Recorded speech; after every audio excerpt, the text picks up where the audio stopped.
I'm Honorable High Chief EFE, member representing Okwe Sapler and Umye Federal Constituency of Delta State, Nigeria, in the House of Representatives, Nigeria, and also a member of Omega Fire Ministry, Warri 1.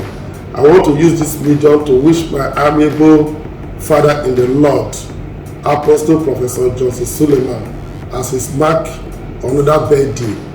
Daddy, you've touched my life, you've touched the life of my family, you've touched the life of Deltans, you've touched the life of Nigerians, you've touched the heart of so many souls in this world.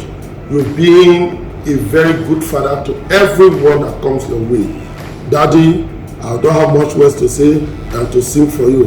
Happy birthday to you, happy birthday to you, happy birthday, happy birthday, happy birthday to you. More closer to you, long life and prosperity, more protection, more anointing, more grace. Daddy, you're a wonderful father to all of us. God bless you and your family. Happy birthday and congratulations once again.